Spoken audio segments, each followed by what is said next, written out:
the time has arrived for the 8 Extraordinary channels or the 8 Curious channels too. I think like it's coming or it's here. Yeah.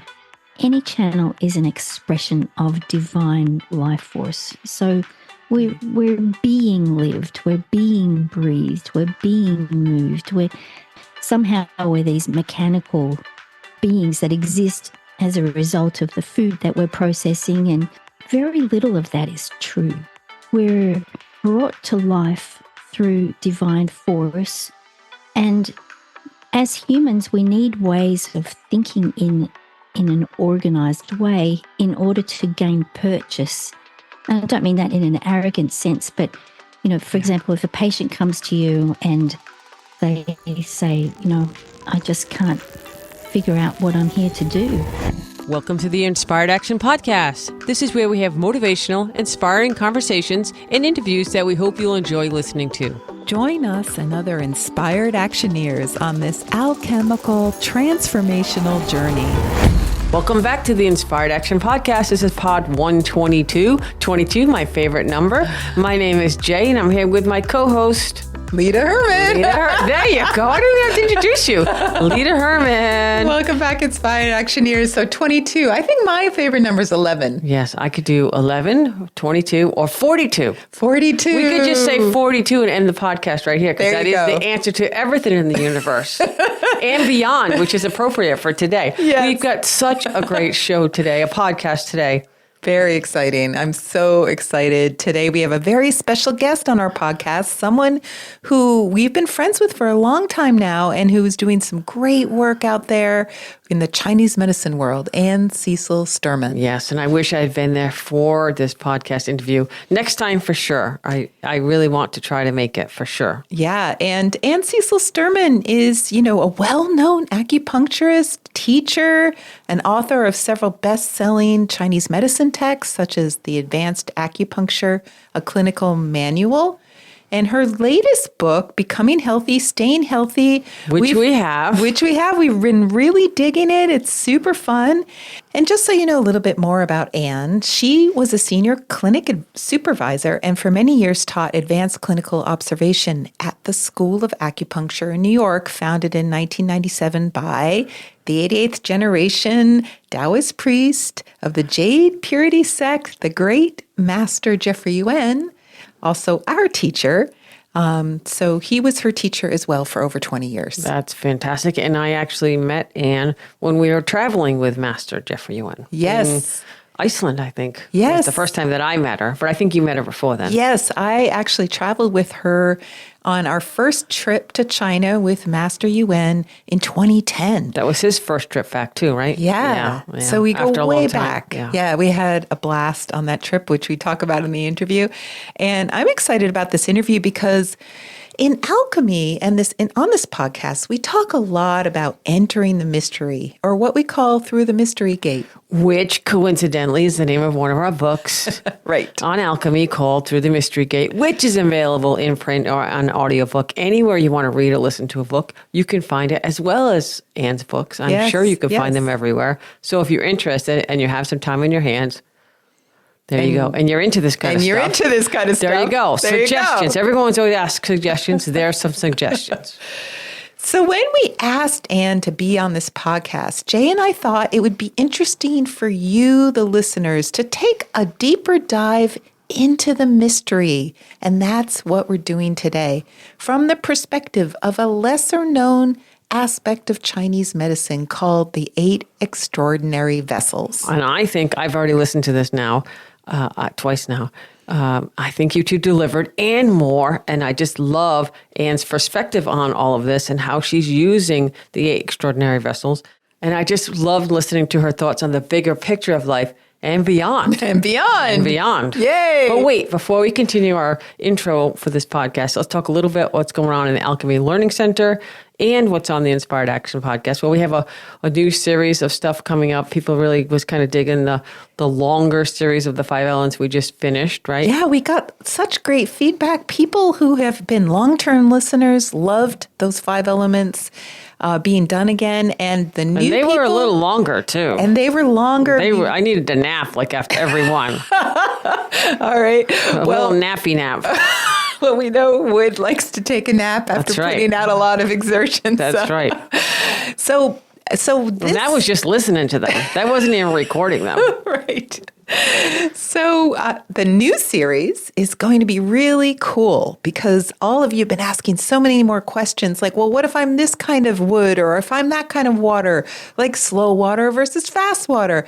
So what this new series is going to be about is what are the yin and yang types of each element? Many people don't even know that that's an option. Like that's a thing. Yeah, I'm looking forward to discussing that in detail. And if you want, you could always take some classes or workshops or different things that we have in the alchemylearningcenter.com. Yes. So that's coming up on the podcast. Yeah. We're also going to have some more interviews coming up. And I wanted to tell them, just in terms of this, our listeners. Our listeners. Yes. Yay. I wanted to tell our listeners that for those of you who need to know more about the 8 extraordinary vessels. After today. And if you are an acupuncturist, we do have an online class that was a live learning event, and it's now an online class in the Alchemy Learning Center about the daimai. It's an interesting take on the daimai. It's a comparison of when you would do a daimai treatment versus a ghost points treatment. So for you, acupuncturists out there, that would be a really interesting topic, perhaps. That would definitely be worth a Saturday night. Just stay home and watch the daimai. Yes. Right? Yes. Yes. All right, that's great. So that's in alchemylearningcenter.com. And also, I just want to say it's been a little bit of activity going on. People sending us reviews. So if you want to get some Inspired Action swag, hat, t-shirt, mug, your choice, or whatever, you can maybe just get a mystery. We don't know what we're going to send. You could just email us a copy of your review. Yes. And then we'll send, or just tell us that you did it. We don't really care. And if you need to ask your parents, go ahead. You know who you're talking about. Shout out to our friend Sam. Thanks for listening. We want to send you some stuff so you can be Inspired Action podcast prep there. So no, thanks everyone. And all right, let's get back to what we're talking about today. Okay. So our interview with Ann, for those of you who do not know Chinese medicine, we just wanted to give you a little intro. The meridians we're talking about, they're deeper than the day-to-day meridians that most acupuncturists work with, which are called the primary meridians. So when you go to an acupuncturist and they're putting needles in, most of the time they're probably working with your primary channels. And the 8 extraordinary vessels are connecting with something more essential, more deeper in us, and what in modern medicine we might even call our DNA. Or you could even say our destiny, really, because our DNA holds some of that legacy from where we came from, but also holds the key or the keys, I'm going to say that key or keys, to our future legacy through our children. Mm-hmm. I think when I was listening, I kind of felt like it was like a blueprint. I know you've said that in the past, like a blueprint for your life, right? Yes. Yeah. So, I think that you can hear Leta and Ann talk more in detail than my simple explanation for sure. But it's good to start simple for people who don't, know the history of Chinese medicine. I'm always in charge of simple. Yes. Right. There you go. So it's just more than genetics. I think it's pretty much about our spiritual destiny more than our physical genetics. And it's so interesting to think about how Chinese medicine in general can be aware of destiny in terms of the road we're walking through life. And that's what the Chinese are calling that what you just said, the blueprint. Like a set of instructions for our lifetime. Yeah. And, no judgment here, but I feel that my own personal opinion, that Western medical doctors, they don't really think about destiny in general other than through our genetics, which really seems kind of devoid of the spiritual aspects of the concept of destiny, and definitely not otherworldly influences. I don't want to give away too much of this interview. Right. But strap in. It's going to be a wild ride. Yeah, don't give it away. It was so much fun to listen to. Yes. So for today's interview, we're delving into the heart of Chinese medicine and even alchemy to recognize that we all have some kind of curriculum or path through our lives, which we may not know about 100%, but sometimes we just have a sense, like we have a purpose, we have a sense of where we're headed. We have a road, a destiny, and some people believe we have a choice about whether we choose to walk that road or not, and some people believe there is no choice really, that we can't possibly mess it up. And this is an age-old debate, which you'll hear Ann and I talk about. And it really doesn't have a knowable answer of what's right. And that's why we wanted to bring you this interview, because for Alchemical Chinese Medicine, we live in that mystery of the unknown with the idea that there's something more to be discovered about ourselves. And that's why we're here, to learn, to discover, and to engage the magic of life. Wow, that was just really nicely said, Leta. Thank you for that. I should end, but I'm going to say a little bit more because that was just great. I think mic drop. Right? That magic exists within us, but if we could define a place that exists within, I'm really interested in that. It's in these mysterious or extraordinary vessels, right? Yeah. That's what I received from listening to this podcast that you're going to listen to if you're listening to me talk about it. Now you're going to listen to it. And I think with Leta and Ann, I got this deeper appreciation of the 8 extraordinary vessels. So whether any part of this comes from Chinese medicine, alien technology, or just part of the magic of what I feel it means to be a human and alive in the world today, whatever that means for you, Leta and I are really not sure. We've talked a lot about this, but this was a fun interview. I'm so glad we did it, or Leta and Ann did it. And I really think a lot of people are going to dig it. And I want more.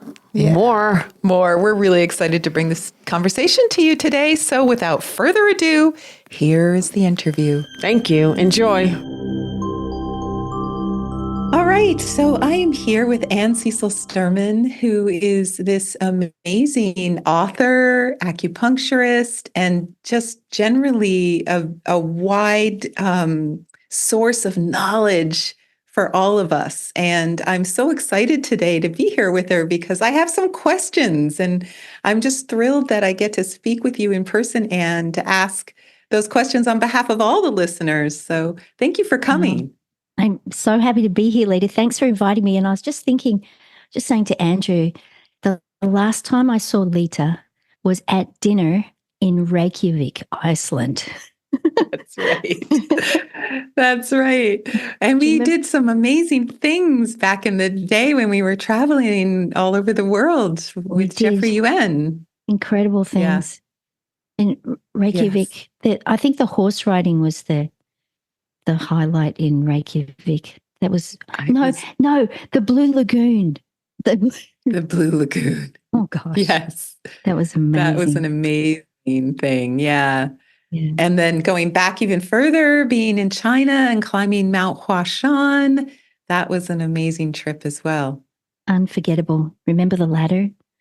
Got halfway up the mountain and all of a sudden you've got the ladder, and I had Miriam in the sling on the front of me, and I'm climbing up this oh my gosh, 12-inch wide ladder with a baby between me and the ladder. That was incredible, wasn't it? You're intrepid doing that with a baby. You're either that or incredible. Completely insane. Yes. and then we got up the top and we stayed in the monastery, and it was freezing. Do you remember how freezing that was? Freezing. And I was carrying... I had a cracked window and it was just blowing in. It was extraordinary. I had this little emergency bag in my suitcase with 4 space blankets. And for people who don't know what space blankets is, they're invented by NASA, and they're sheets of plastic that look like silver, and they use them in car accidents for people who are in shock. And so I just covered the whole family in 4 space blankets up there. Yes. And they worked. I used mine too. Oh, you did? Oh, yes. Yeah. Yes. And Huashan is a great topic because it is the transformation mountain. And I think all of us who went there didn't come back the same. It was a pretty transformational experience. It certainly was. It was quite extraordinary. And that even walking across, there's a point where you're almost at that monastery on the peak, on the west peak, and you have to walk maybe 60 feet along a very, very narrow pathway with, almost 7,000 feet drop on either side. Do you remember that? It was terrifying. Terrifying. And then Ravi, my son, who was 6 at the time, he really wanted to go over and check it out. I think that check out the depths, that is. There's something up there, so many spirits up there. It's a very unusual place. It is a very unusual place. I'll put a couple pictures in the show notes so that people can see what we were up to when we went. Yeah. Well, great. I'm excited today to talk about some of those kind of, the nature of the unusual and alchemical, and that is the Alchemy Mountain that we went to. And I thought today we would have a really interesting conversation about some different kinds of change that we usually talk about in Chinese medicine. And I wanted to bring that out into the world and kind of talk with you, because you're really an expert in some of these more esoteric Chinese medicine treatments. And I thought that would be a neat topic today.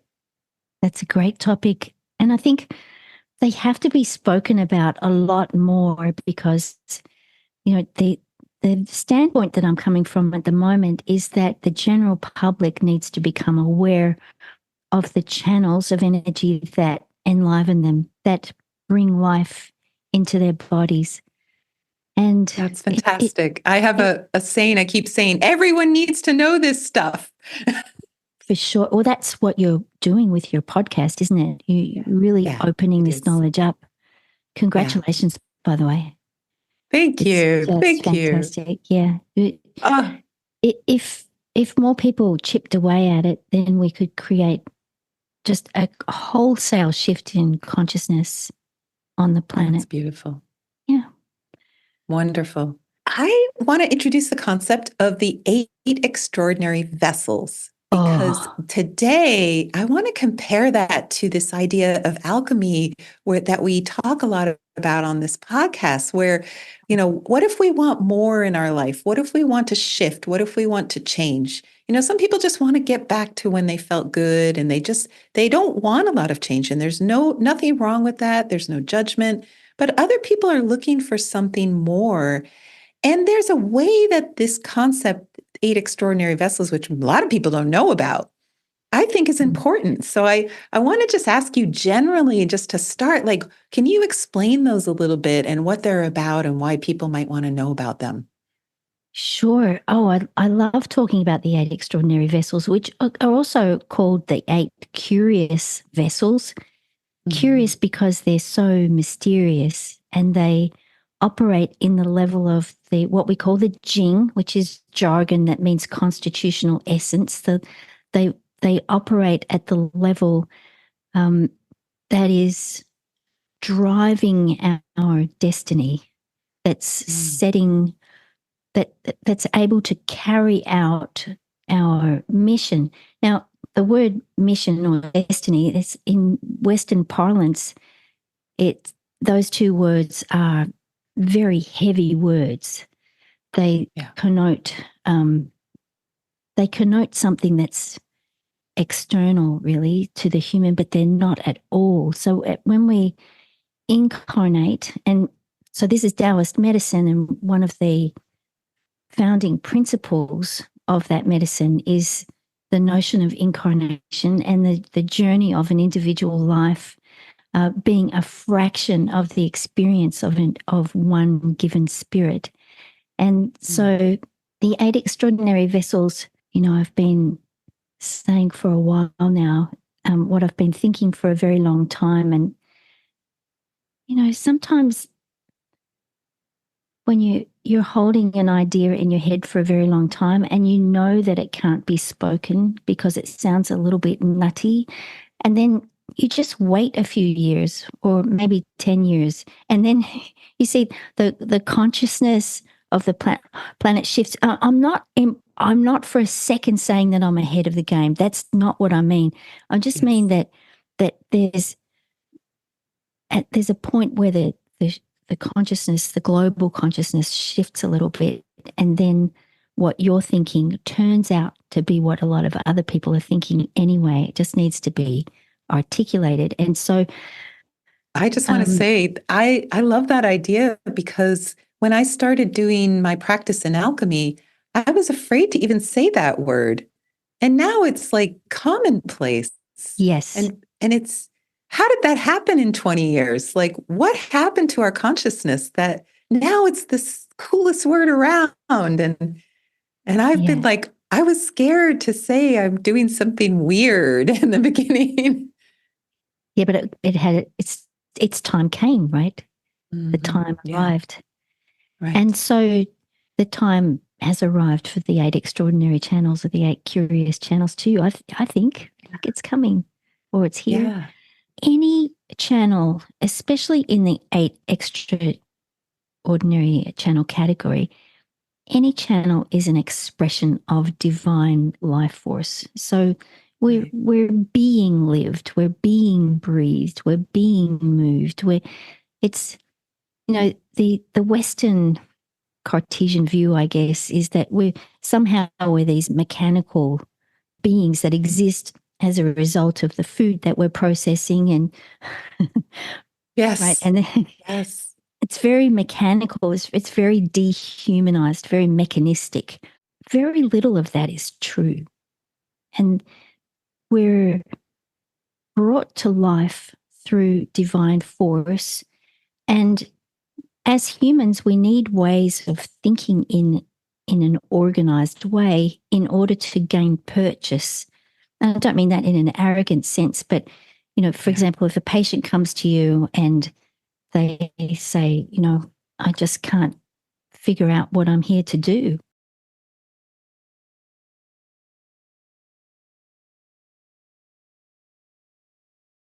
I've had 3 professions and I've been unhappy in all of them. I don't know what I'm here to do. And then you have a conversation and you find out that every one of those career choices was made according to logic.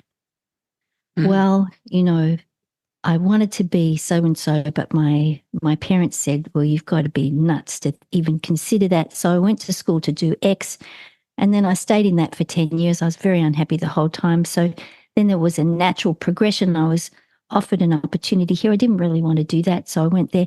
And many people live this way. And if they come into the office and you have that conversation with them and they really don't know and they're puzzled, but they know that they need to make a shift, it's the 8 extraordinary channels that you go to. But the practitioner is not actually, they're not making the change. They're not performing anything magical. They are simply causing the channel that contains the recipe or the blueprint, the plan for one's life. They're simply inviting that channel to come to the fore in the consciousness of the patient so that they can get a clear read through their own heart about where it is they're actually going and get right out of their mind. And these channels, the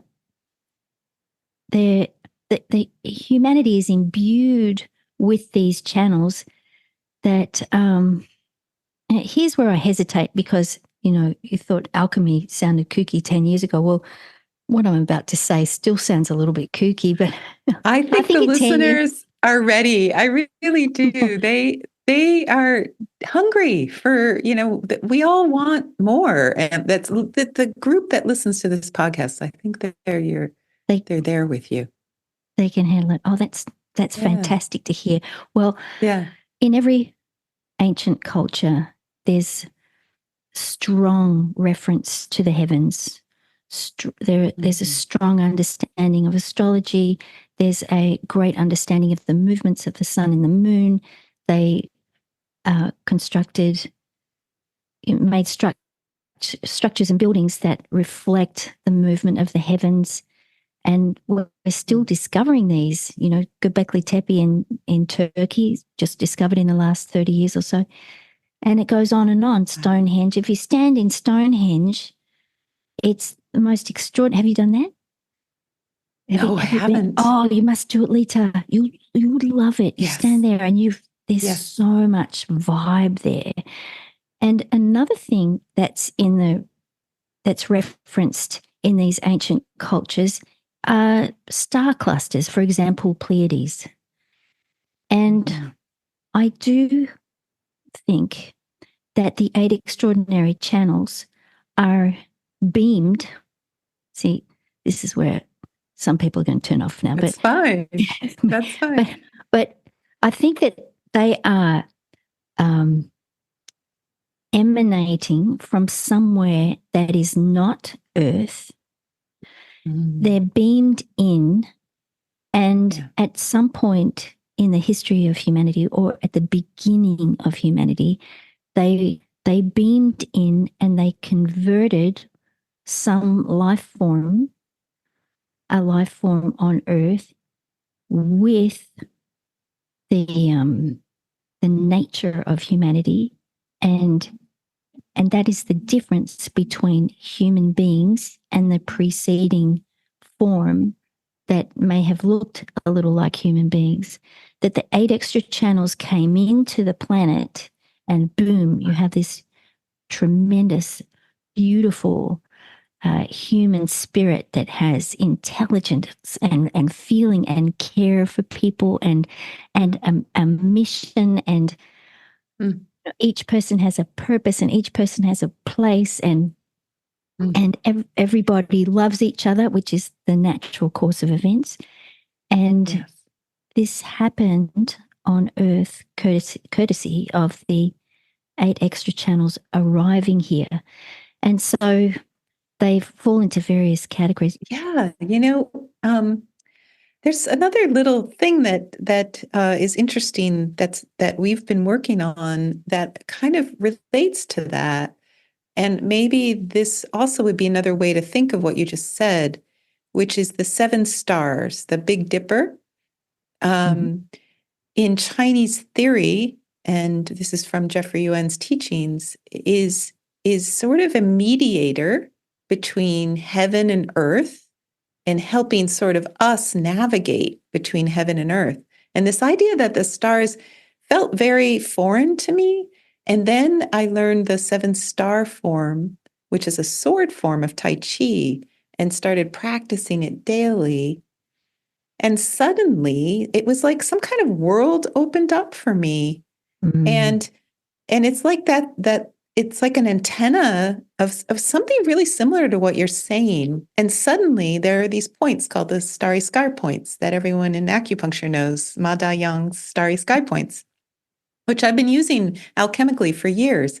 But suddenly the power of those points, because it's like trying to download something from the stars that Ma Da Yang, being an immortal, figured out. Suddenly that became super powerful.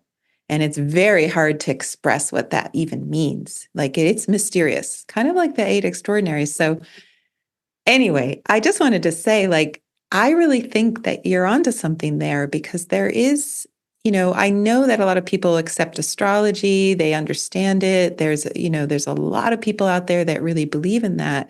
But this idea that the stars are influencing us even more through our channels or our Jing, like you said, the Jing essences, that's kind of new for me. I'm excited that you expressed that, because I have had that experience personally. Oh, wonderful. Yes. And I think that the feeling of that experience is the activation of the 8 extraordinary channels, each of which has a very different function. But they probably, well, I shouldn't rank them, but to me, the most interesting of them all is the penetrating vessel, the Chong Mai, because that channel, as you well know, that is the channel that contains the blueprint or the individual life plan for that spirit once incarnated into a human body. And so to have the privilege to be able to help a person understand, or without any coaching, it's not like you're teaching the patient how to think or a new way to think, or wake up and have you thought about this? There's no need for any of that in the practitioner. In fact, anything that the practitioner can think of saying, perhaps you should think of this, is utterly superfluous, but also it's sheer arrogance, really. It may have nothing to do with this person. And the idea is to provide an environment with the needles in, whether you're remote or in presence, in which the person can, under the influence of the activated channel, have realization of an interest that they didn't know that they had. And then they end up steering themselves back on the path. That's amazing. And it makes me also think about one of the ghost points, because sometimes I like the dovetailing of some of the ghost points with what you just said, working with the 8 extraordinary vessels. Because, for example, if someone's working on what am I meant to do in this life? I'm lost. I don't know, in this example you're using, Ren 24 is called Ghost Market. And it's about all the things that are preventing you from giving your gifts to the world, going to market with your gifts. And there's something, so the reason this is why I wanted to talk about this today, because when we do ghost points, which we've talked a lot about on this podcast, we're trying to clear away some of the trauma, some of those negative messages that were given to us as children that prevented us from walking that path, that destiny path. So we're trying to clear that away. But then there's this 8 extraordinary vessel concept where you could actually use points that might activate something for the person once that's cleared away. Right. So that is something I'm super interested in, like this idea that, all right, maybe we've cleared away some of that debris from what happened in the past. And now what do we do to settle in to that Changmai vessel to say, hey, this is my blueprint for my lifetime. This is what I came to do. And some of us we're not aware of that. And that's perfectly fine. We've had a lot of things interfere with finding it. Well, not only that, but the lack of awareness of it is inherently a part of the destiny itself. Yeah. Right? That's true. Because when you're born, you're kind of wiped clean of the previous lifetime and your intention of why you were here. Yes, it's to be discovered. So the first thing that is cultivated in the human being is curiosity. If it were all clearly mapped out, it would be very, very boring, prescriptive. Curiosity wouldn't be present. And that's very, very important. But yes, so the points on Changmai, the way I'm teaching at the moment, I'm moving away from focus on points and moving more into emphasis on the channel itself. And my argument is that the channels originated with no notion of points, and that the points were added in a more intellectual manner in order to teach or remind the practitioner of the function of the channel. So it's instead of trying to transmit the very complex, comprehensive nature of each of these channels, you break it down into points, and each point has a function. And then they were even taught in odes or songs. So you remembered the points on the channel, and each point had a function, and thereby you could amass or build your knowledge of the channel. But I would argue that the channels are inherently without points. And that doesn't mean that we wouldn't use them. Of course, you're going to use the points, but the focus, the mind focus of the practitioner is on the channel, not the points, because the channel... This is brilliant. I love it.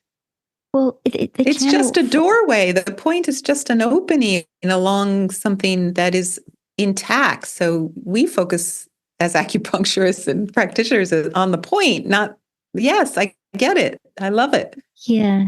And I think although the points are important, I'm not saying they're not important. I'm saying they are very important. But if the focus is on the point, then you've broken up the channel in your mind.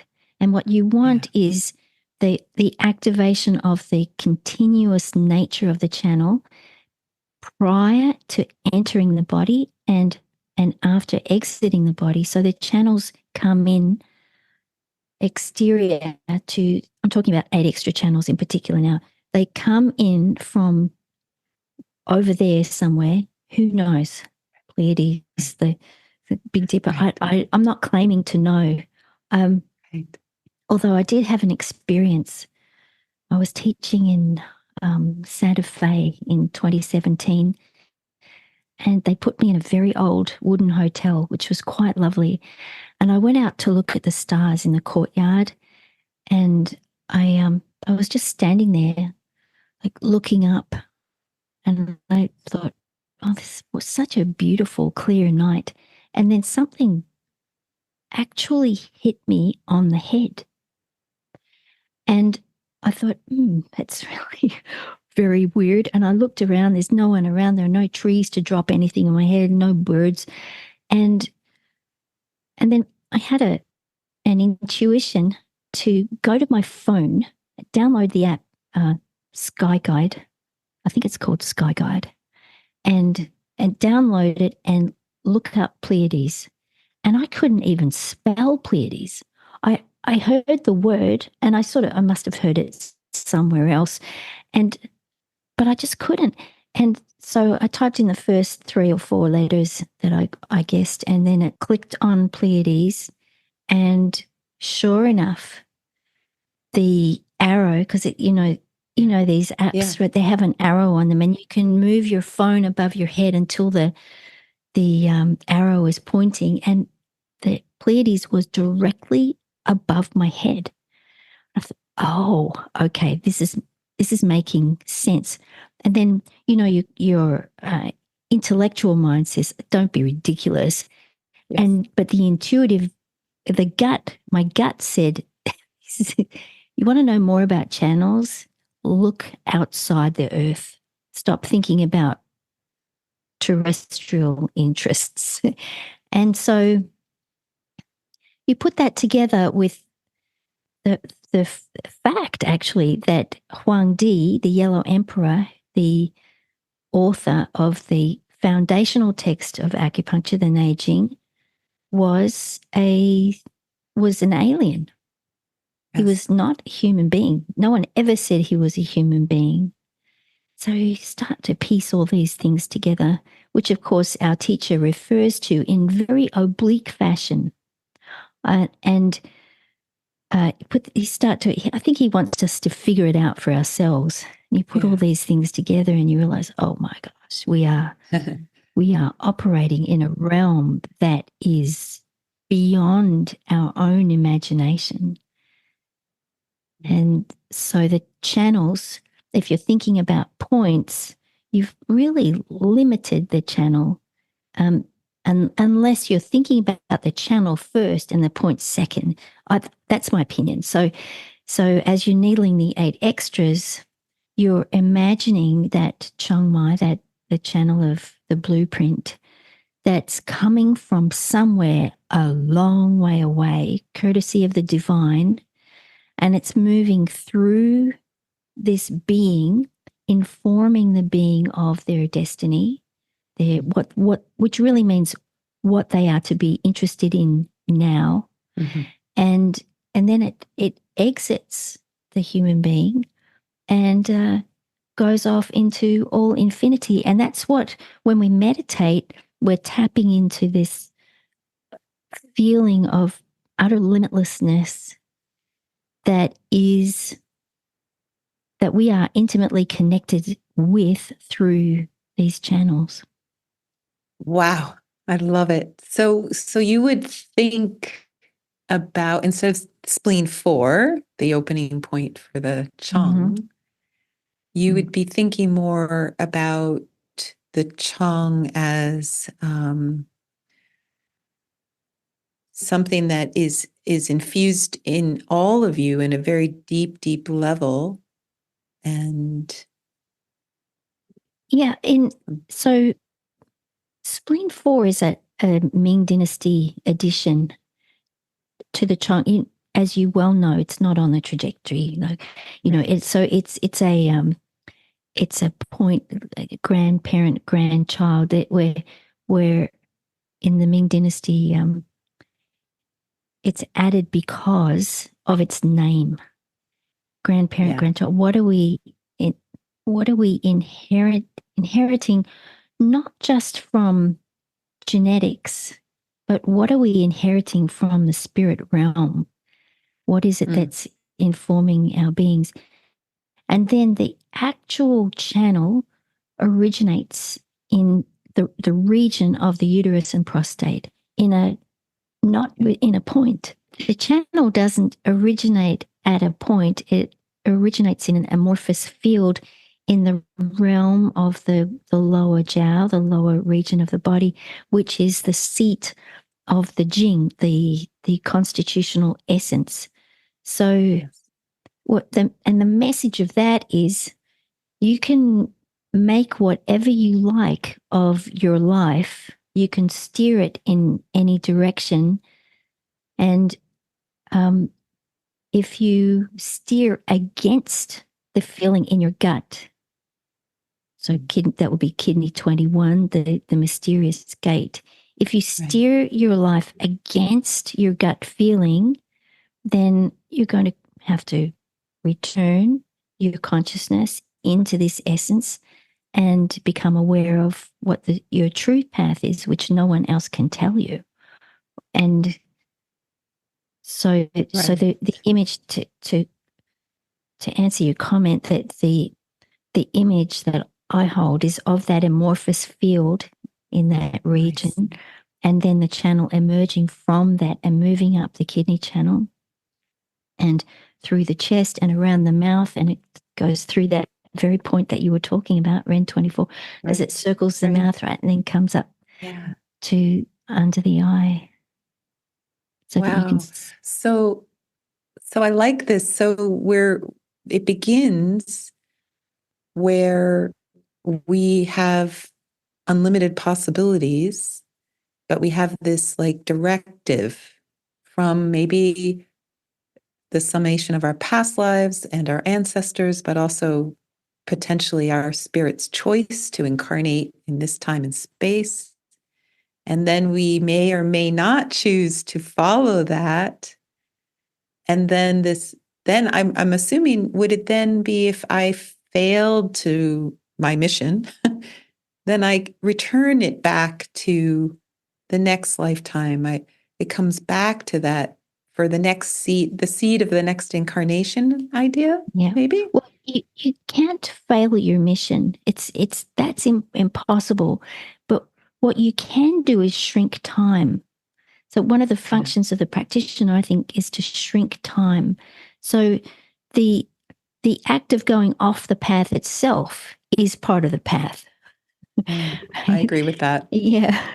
We talk about that all the time. We talk about ghost, like when we talk about one of the ghost points, I keep bringing that up today. The ghost road is this idea. Am I on a detour, or was the detour the destiny all along? Because some of us are meant to, not walk the normal path.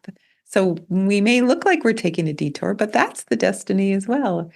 Obviously it's been debated for centuries and eons. What is the destiny? Do we have choice? Do we not have choice? But well, I think we don't have choice in what we end up doing, or what we actually do in the moment. What we have choice in is how we experience it, whether we enjoy it or not, what state of mind we're in, whether we're going through this path of destiny with tremendous resistance, or whether we're able to accept it with grace. That's where the choice is. How you're going to conduct your life in your mind, because the experiences, the experiences are set. They're set. And Mm-hmm. you have no idea really where you're going, which is part of the beauty of life. And when people are constantly trying to consult with oracles or like, can you tell me what's in my destiny, please?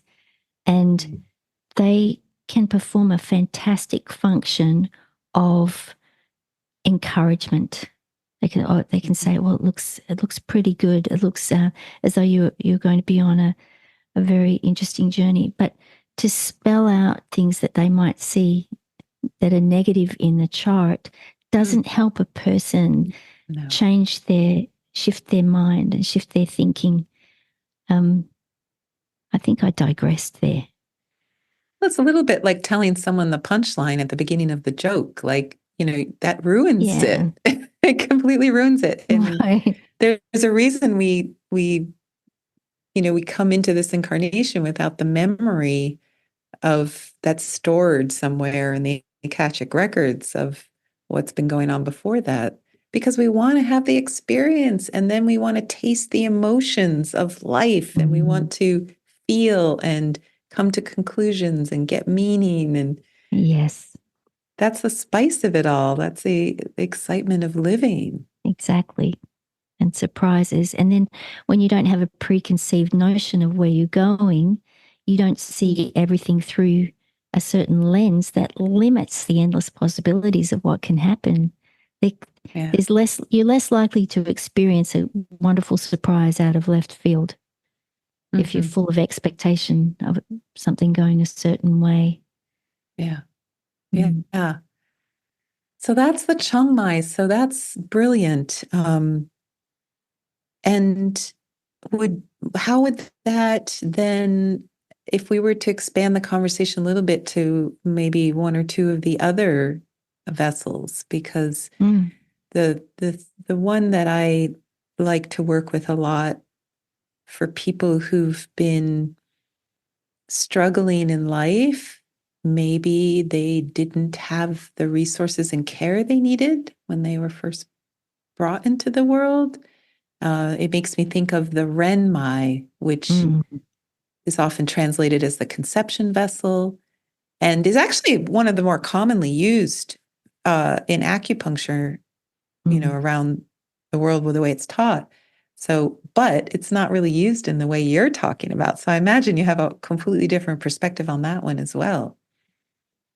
Well, I think I call it the channel of bonding, because it's the channel where the baby is born, and on its own steam, a newborn baby is able to climb by itself up the front of the mother and attach itself to the breast without any help.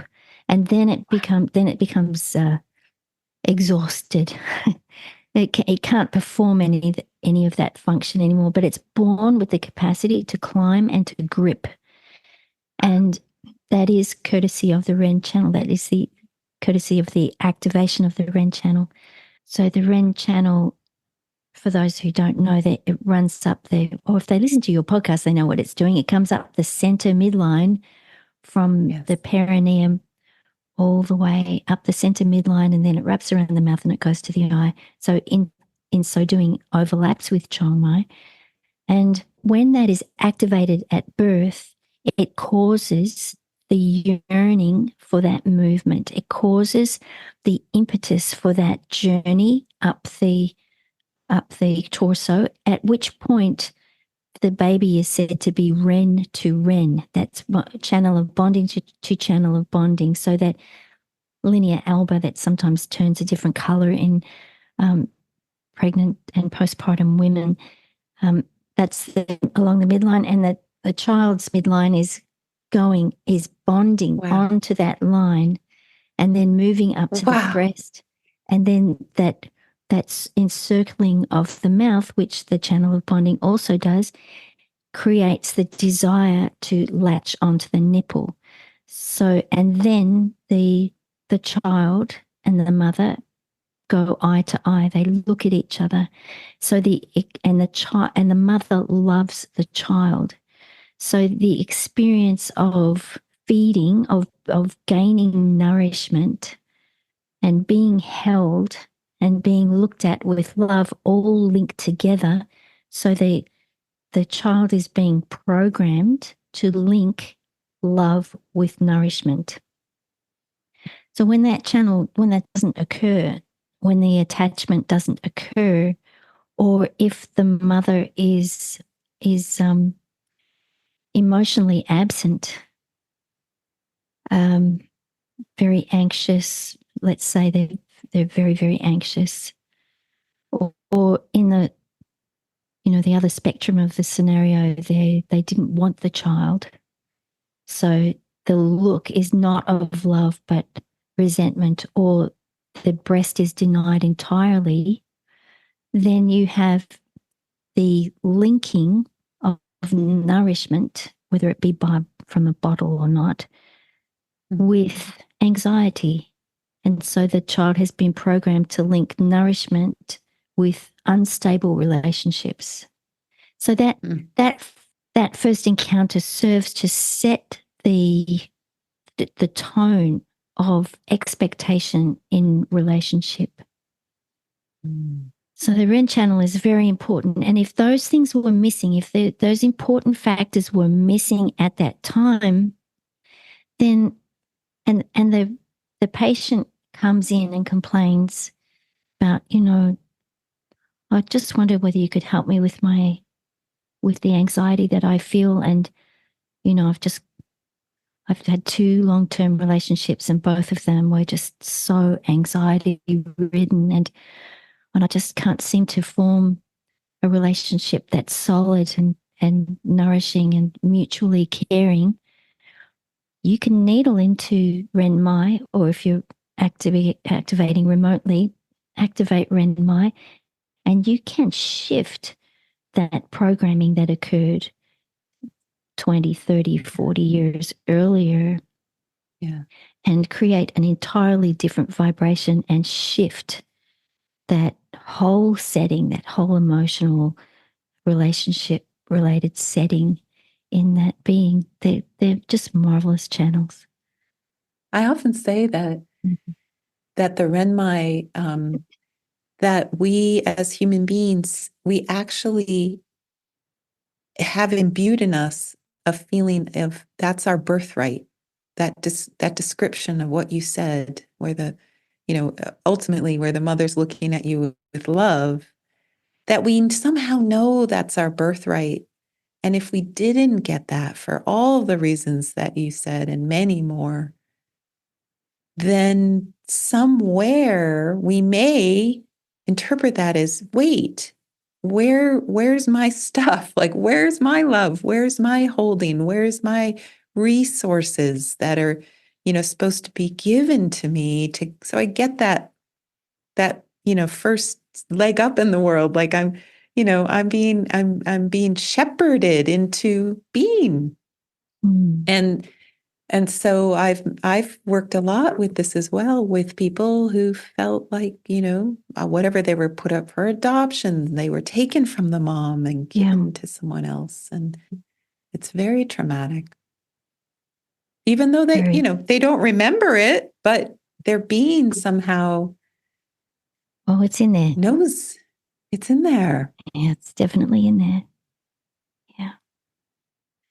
Well, this is great. So this is great. So if we were to, I'd love to keep going through all of them. There's obviously 8, but I'm thinking about now, how could we bring that out more on a higher level again? Because those were 2 wonderful examples of kind of diving into the 8 extraordinaries, and I love that you said Kidney 21, because I think that Kidney 21 is that mystery gate, and it is representative of the mystery of us.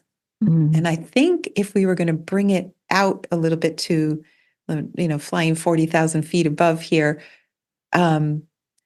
this idea that we have some level of mystery, maybe coming down from the stars, some kind of alien, influence, or, whatever, maybe it's just our spiritual nature, not being aware of it because we were born and we lost that cognition of what came before.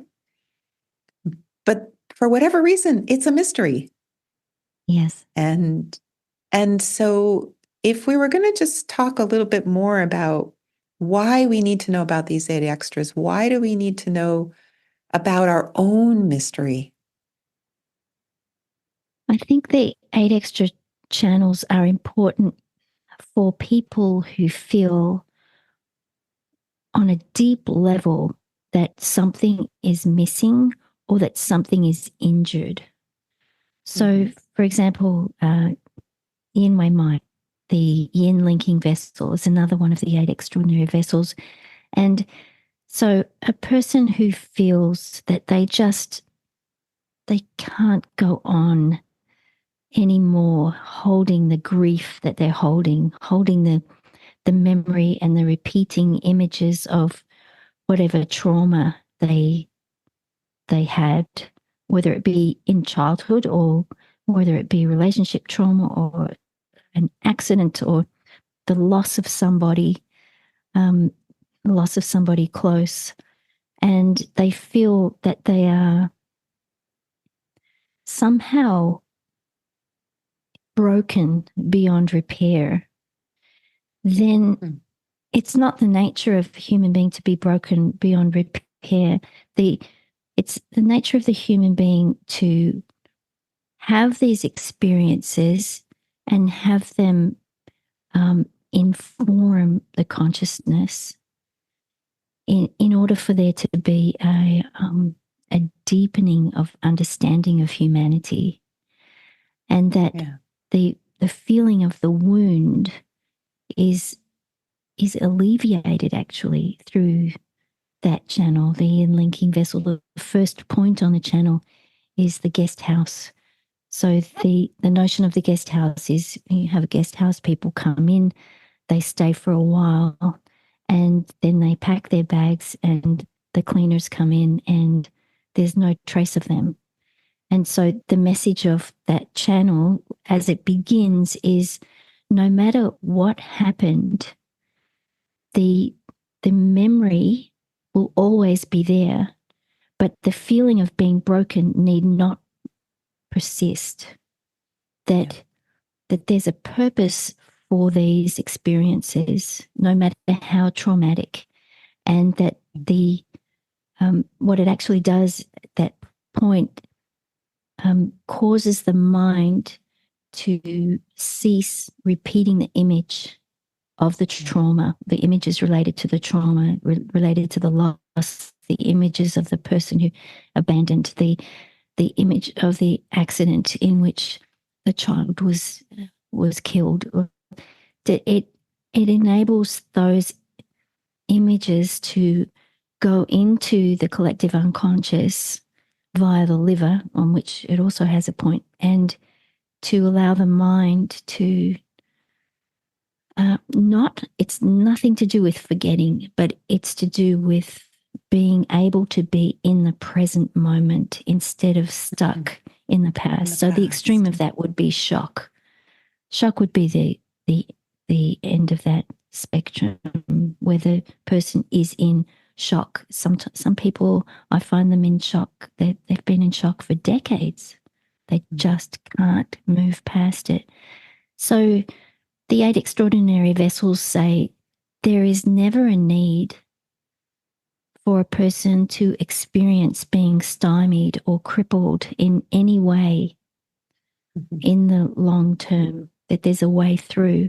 And this is why these channels are so important for humanity, because in the way that our culture, our general culture, thinks about these things is, well, you must have antidepressants. We need antidepressants. We need anti-anxiety meds. We need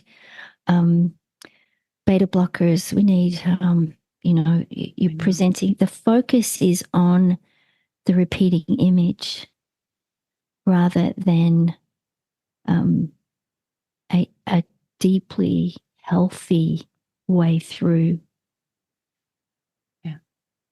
Yeah, it's interesting in terms of the yin wei mai is also something that I equate to also doing some of the alchemy work that also purges some of these. it's not, again, the loss of the memory of it, but the loss of the effects of the trauma day to day, that PTSD repeating of the past. And I also think so, for me, I'm interested in this correlation between this idea of alchemy, which is a little bit more, let's go in and really kind of shake things up and maybe more abruptly. And the 8 extraordinary treatments are gentler. They're, maybe a little bit more easeful. And the idea that the yin wei mai is this feeling that that I mentioned earlier, that the feeling that I might have failed, that something, has not gone the way I planned. And I think, isn't it the one that also helps us with our age as we go through the cycles of 7 and 8? We call it in Chinese medicine. So the cycles of 7 and 8 means that every 7 years for the female, every 8 years for the male, we go through a big change, but we might fight it because of these negative experiences in particular. That too, and the massive power of the culture and social media, and this has been going on for much longer than social media, this attachment to youthfulness and the eschewing of the notion of old age, and the I completely agree with you. The use of these channels enables one to sit in one's actual time and feel that they don't want it to be any other way. So I'm in my what is it called? Someone told me. So I'm in my 60th year. So this year I'm going to be. I'm a wood dragon. So, and this is the year of the dragon, right? The wood dragon. The wood dragon. Right. It's the wood dragon. Yeah. This is my big year, and I don't know why I'm mentioning that, except to say that it's very exciting, and it is it's great to be 60 and feel, there have been so many really very, very tough times and so many incredible times. And, you wouldn't have it any other way, because without each of those experiences, you cannot have wisdom. So back to this idea of the mystery and our willingness or not willingness to change, our willingness to maybe accept some of these painful experiences, like we said with the yin wei mai, and coming back to the present, and maybe even to all possibilities, the hope that brings, or sometimes the letting go of all those possibilities, because we can torture ourselves with wanting those possibilities. And sometimes it's also about letting go of those future expectations and wanting to come back to present day. Yeah. I in November, I went and I spent 5 days with Byron Katie, who I'm a very big fan of. And she has this wonderful saying. She says, the secret to life is to only want what is actually happening in the present moment. Yeah. And if you can cultivate that in every moment, you're free. You're absolutely free. Beautiful. I think that is Yin Chao Mai, really, actually, in words. The Yin Chao Mai. Beautiful. The heel stance vessel. Yin Chao Mai. It's a channel that cultivates being in the present moment and not wanting anything else to be different, not wanting anything to be different, and being absolutely solidly present in that moment. And all of fantastic. All these profound philosophies are built into the 8 extra channels. It's an amazing toolkit. Well, great. Well, Anne, this has been an amazing conversation. Thank you so much. And is there anything you want the listeners to be aware of of anything that they might want to check out or see about you?